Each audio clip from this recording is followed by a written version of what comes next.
오늘 우리에게 주신 하나님 말씀은 로마서 8장 14절부터 17절까지 말씀입니다. 한 목소리로 봉독하겠습니다. 무릇 하나님의 영으로 인도함을 받는 사람은 곧 하나님의 아들이라. 너희는 다시 무서워하는 종의 영을 받지 아니하고 양자의 영을 받았으므로 우리가 아빠 아버지라고 부르짖느니라.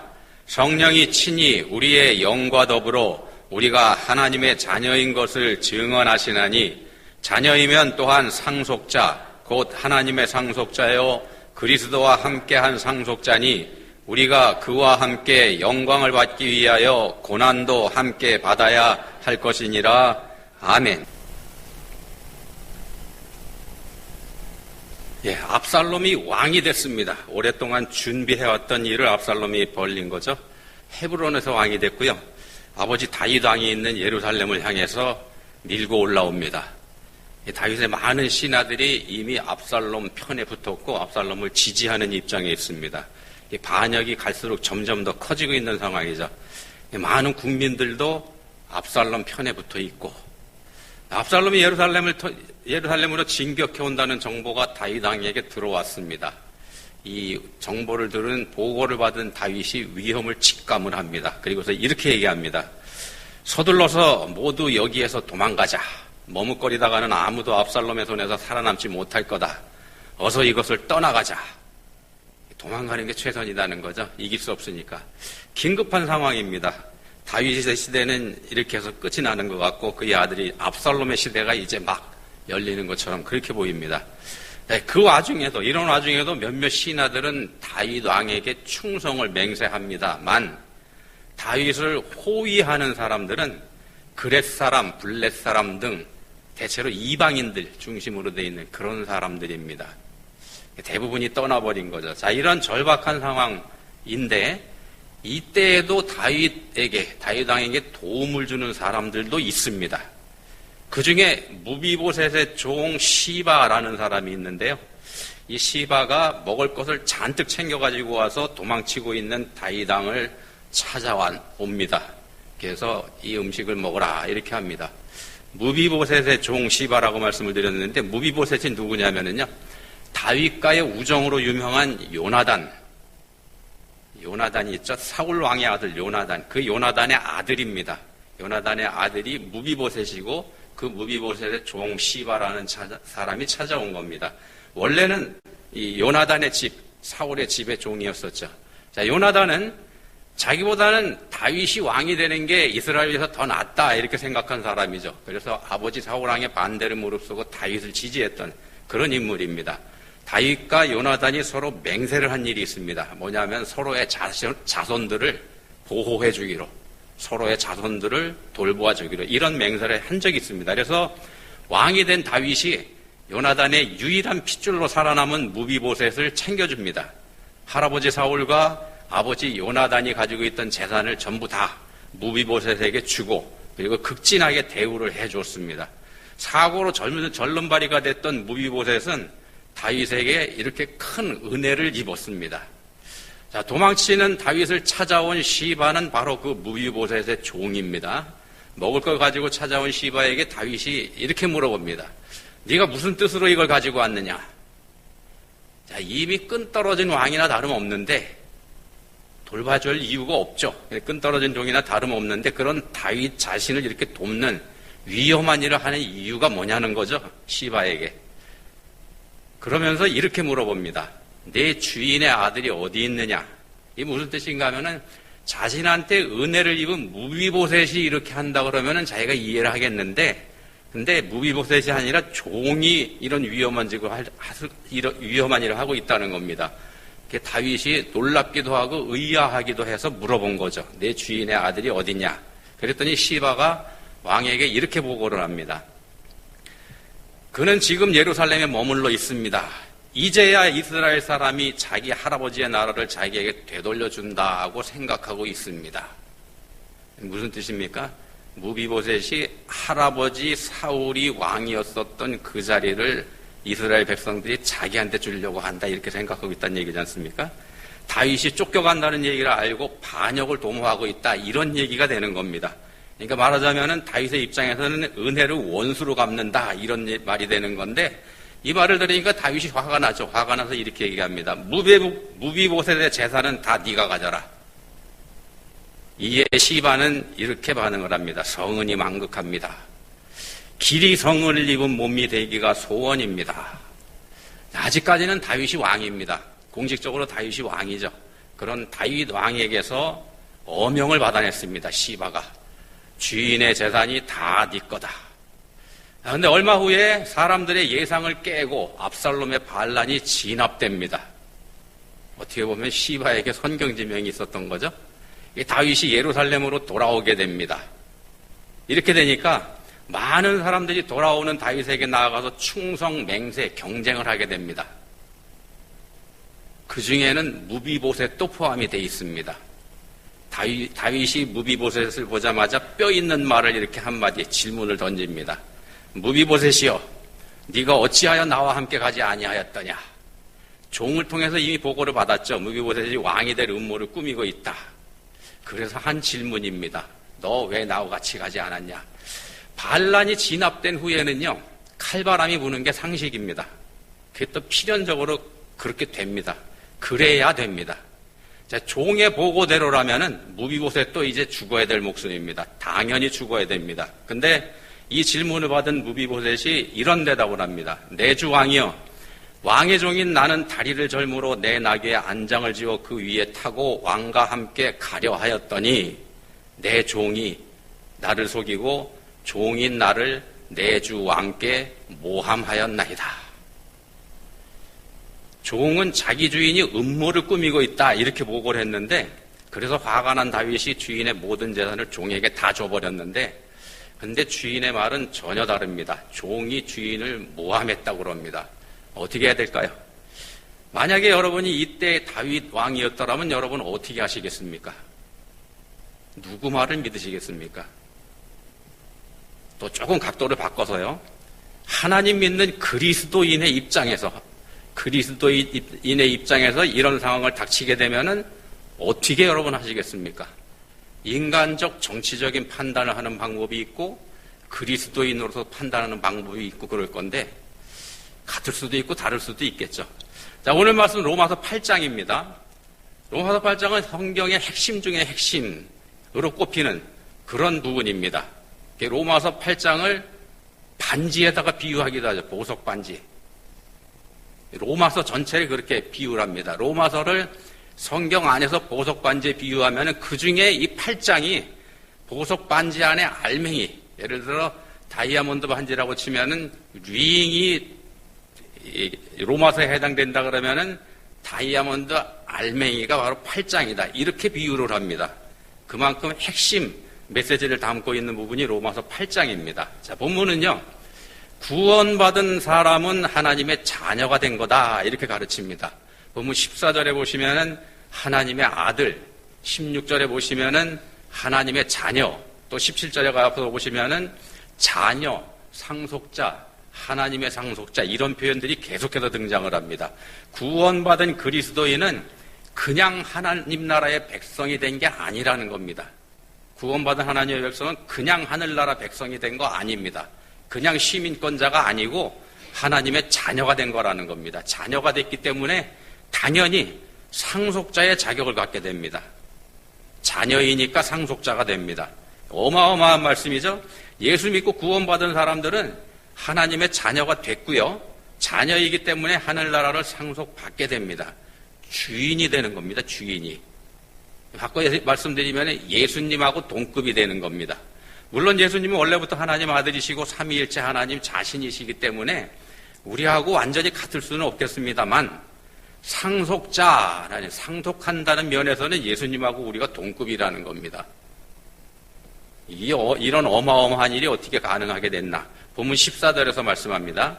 무릇 하나님의 영으로 인도함을 받는 사람은 곧 하나님의 아들이라. 성령의 인도를 받는 사람은 하나님의 자녀라는 말씀입니다. 성령의 인도를 받는 사람은 하나님의 자녀입니다. 우리가 믿게 되는 거 성령의 역사지 않습니까? 성령의 인도로 되는 겁니다. 그 성령의 역사로 우리가 하나님의 자녀가 된 겁니다. 우리가 노력해서 된 거 아니죠. 우리한테 공로가 있어서 된 것도 아닙니다. 우리가 치성을 들여서 된 것도 아니고 우리가 많은 공덕을 쌓기 때문에 그 보상으로 하나님의 자녀가 된 것, 그런 거 아닙니다. 그냥 하나님의 일방적인 은혜로, 하나님의 은혜로 우리가 그렇게 된 겁니다. 우리한테는 우리가 하나님의 자녀가 된 거에 대한 어떤 근거도 없다는 말씀입니다. 그냥 은혜입니다. 성령의 역사로 우리가 하나님의 자녀가 됐습니다. 예수님은 원래부터 성자이시지만 우리는 원래 마귀의 자녀죠. 사탄의 자녀입니다. 마귀 새끼입니다. 우리가 원래 마귀 새끼였는데 성령의 역사로 우리가 하나님의 자녀로 신분이 바뀐 겁니다. 신분이 세탁된 겁니다. 그래서 본문 15절에서는 양자의 영을 우리가 받았다 이렇게 말씀합니다. 양자의 영. 양자이지만 원래 아들이신 예수님하고 상속한다는 입장에서는 똑같습니다. 동일합니다. 자, 본문 말씀은요, 바울 사도 당시에 로마 제국의 문화를 배경으로 하는 그런 말씀입니다. 로마 제국의 문화를 배경으로 합니다. 로마 제국의 역사를 가리켜서 양자의 역사 이렇게 말하는 사람들도 있습니다. 그런 만큼 로마 제국에서는 양자 제도가 활성화되어 있었습니다. 로마는 철저한 가부장적 사회였더랬습니다. 아버지의 권한이, 아버지의 영향이 절대적이었습니다. 심지어 여인이 아이를 낳아서 남편에게 데려갔을 때 그 남편의 아이죠. 그 남편은 아이의 아버지가 그 아이를 거부하면은 그 아이는 내다버려야 될 만큼 아버지의 권한이 막강했던 그런 사회입니다. 또 아들 중에서 누구한테 상속을 할지 이건 전적으로 아버지의 뜻에 달려 있습니다.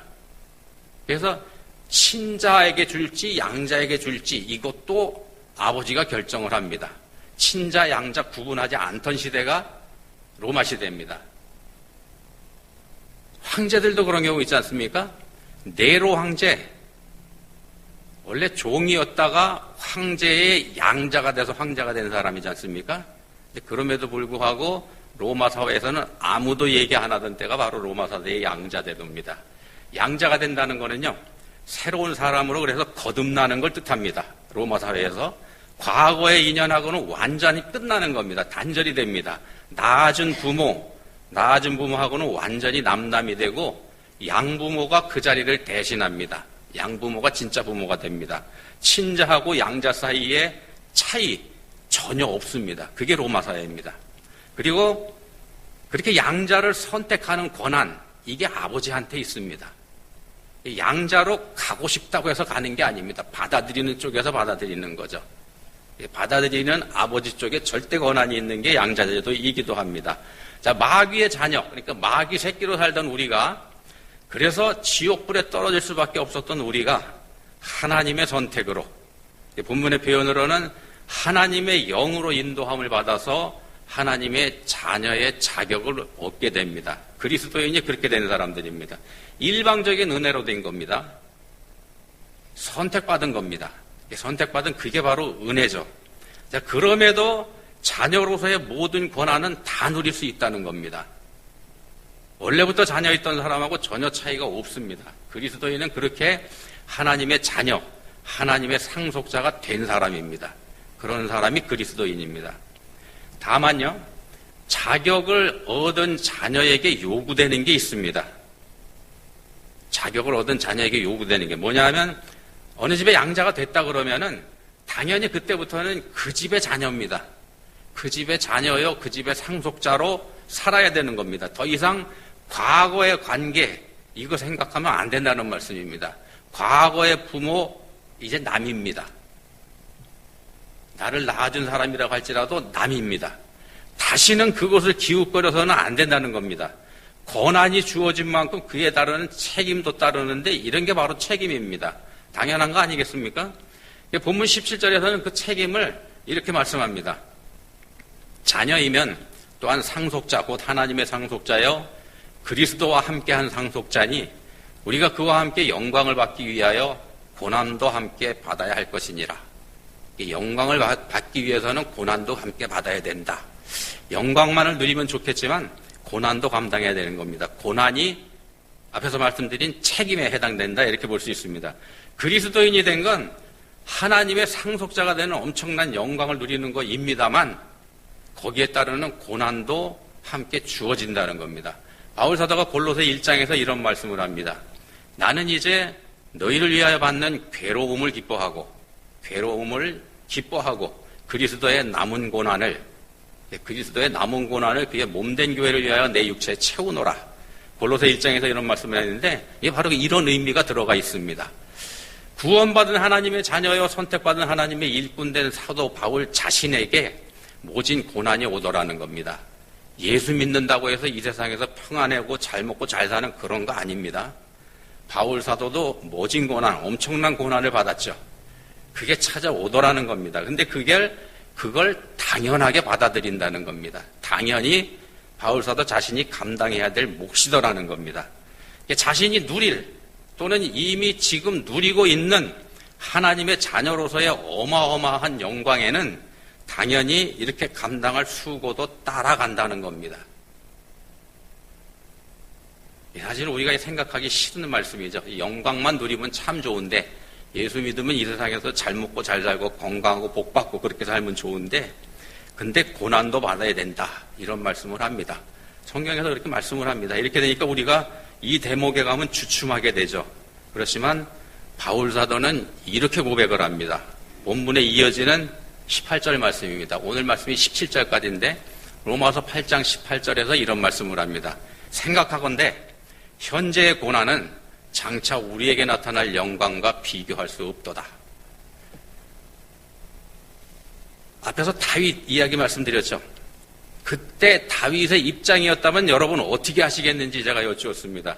쫓겨 도망가고 있는 다윗을 위험을 무릅쓰고 찾아온 시바. 여전히 다윗을 왕으로 대우해 주는 거다 이런 말씀드렸죠. 고맙죠. 근데 얘기를 가만히 주인의 얘기를 들어보니까는 이 친구가 주인을 모함한 거일 수도 있다는 겁니다. 거짓말을 한 거죠. 그렇게 되면은 이 종이 재산을 가로챈게 됩니다. 어떤 게 진실인지 모르겠죠. 근데 그거하고 그 종에게 내가 모함을 받았습니다 라고 주장하고 있는 무비보셋 이 둘 사이에서 여러분은 어떤 판단을 어떻게 내리실 수 있으시겠는지 질문을 바꿔서 드려보면요. 인간적이면서 상식적인 판단, 그런 판단이 아니고 복음적인 차원에서 한다 그러면은 이 상황을 어떻게 판결을 여러분이라면은 내리시겠는지. 또요, 하나님이시라면, 아니 우리하고 똑같은 육신으로 이 땅에 계셨던 예수님이시라면 이 상황에서 어떻게 판결을 하셨을까요? 물론 하나님은 전지하신 분이기 때문에 모든 걸 다 알고 계셔서 실수가 없으시겠습니다만 전지하신다는 면을 빼놓고서 그런 가정하에서 생각을 해본다면 어떤 판단을 예수님께서는 하셨을까? 엄중한 상황이죠. 쿠데타가 일어났고요. 많은 사람들이 그쪽에 가담을 했습니다. 가담자들은 그쪽이 틀림없이 이길 걸로 보입니다. 그런 상황이었더랬습니다. 그래서 더 많은 사람이 거기 붙었죠. 근데 앞에서 말씀드린 것처럼 의외로 압살롬이 망하고 다윗이 이겼습니다. 이제 그쪽에 가담했던 가담자들이 이제 분명히 당연히 죽음으로 그 대가를 치러야지만 됩니다. 그래야만 나라의 권위가 서게 되죠. 왕의 입장에서는 당연히 그렇게 심판을 해야 됩니다. 그래야 왕의 권위가 달아날 거고 그렇게 해야지만 앞으로 왕권도 서고 나라꼴도 될 겁니다. 만약에 이거 잘못 다뤘다가는 이도저도 되지 않고 더 많은 쿠데타가 일어날 수 있는 빌미만 줄 수 있다는 그런 상황이 되어버립니다. 이게 정치적인 고려입니다. 정치적인 고려를 하게 되면은 피바람이 불어야 맞습니다. 자, 시바와 무비보셋 중에서 누가 거짓말을 하는지 밝혀야 되는데 누가 거짓말일까? 성경은 이렇게 질문합니다. 사울의 손자 무비보셋이 내려와 왕을 맞으니 충성 경쟁을 하고 있을 때 그 시점입니다. 무비보셋이 왕을 내려와서 맞습니다. 그는 왕이 떠난 날부터 평안히 돌아오는 날까지 그의 발을 맵시내지 아니하며 그의 수염을 깎지 아니하며 옷을 빨지 아니하였더라.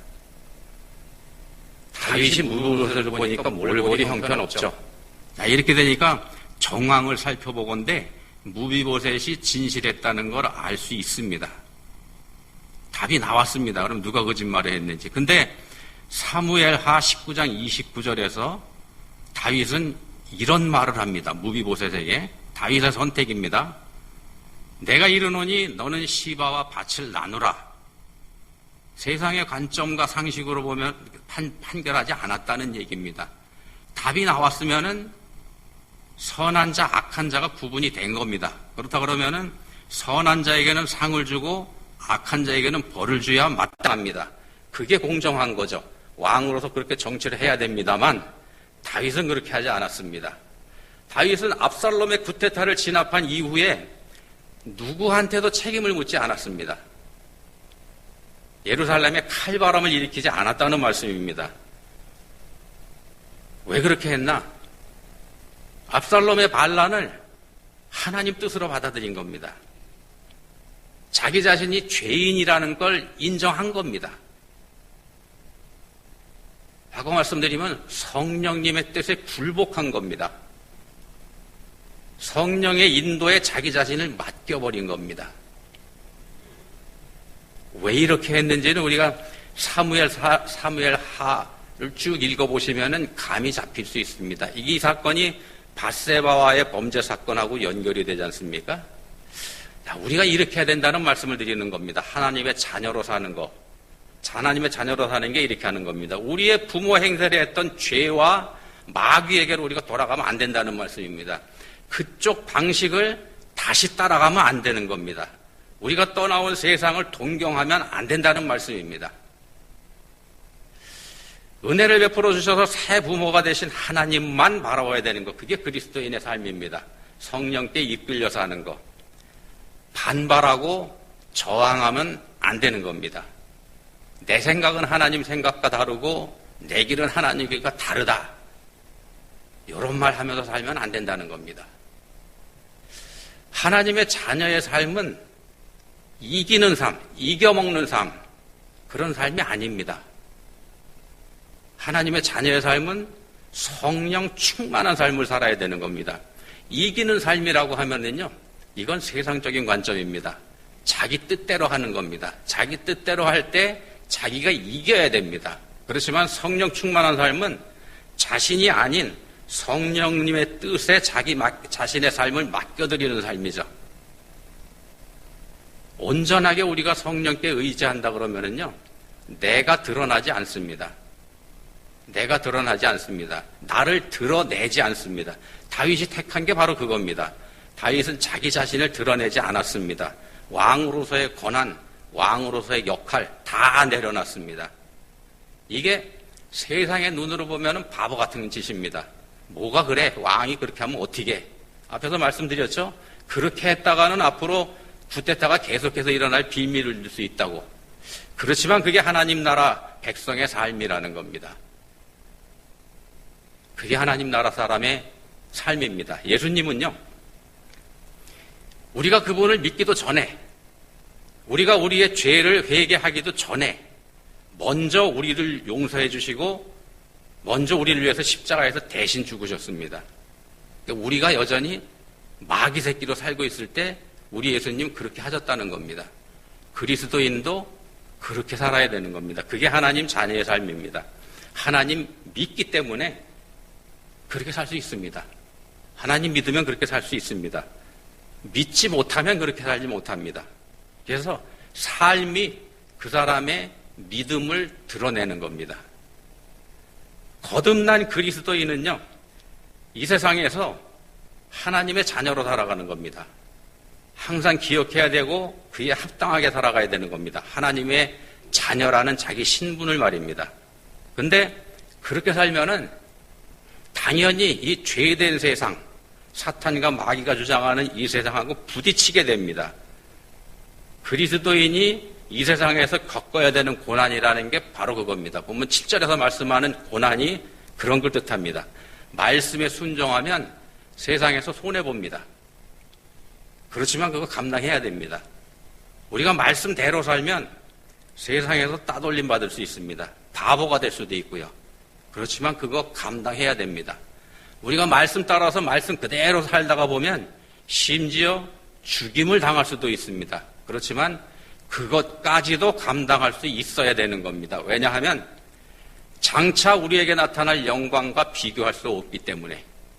믿음 생활, 그러니까 그리스도인의 신앙생활은요, 끝을 생각하면서 사는 삶입니다. 세상의 끝은 정해져 있습니다. 세상의 끝이 되면 예수님께서 다시 오실 거고, 그때는 세상에 헛된 거, 우리를 속이고 있던 것들, 하나님을 대적하면서 우리 그리스도인을 괴롭히던 모든 악한 것들이 전부 다 심판받게 될 겁니다. 그리스도인은 그걸 알고 있는 사람이죠. 그걸 믿고 있는 사람입니다. 이 믿음이라고 하는 건 바로 그 끝을 바라보면서 사는 겁니다. 세상의 끝을 보면서 현재를 살아가는 것. 또 그 끝을 바라보면서 우리 삶에 지금 있는 환난과 고난, 이거를 해석하는 게 믿음 생활입니다. 그게 성령의 인도를 따라서 사는 삶입니다. 하나님이 우리 아버지입니다. 우리는 하나님의 자녀이고요. 그분의 모든 게 바로 우리 거, 내 거, 여러분 겁니다. 기도하시겠습니다.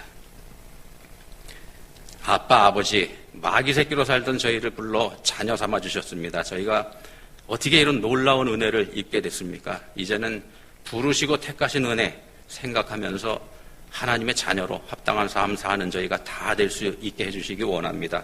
자녀요 상속자로서 당당한 삶, 진실한 삶, 그런 삶으로 저희가 하나님의 영광을 이 땅에서 드러내면서 살기 원합니다. 저희에게 은혜 주시기 원합니다. 예수님의 이름으로 기도드립니다.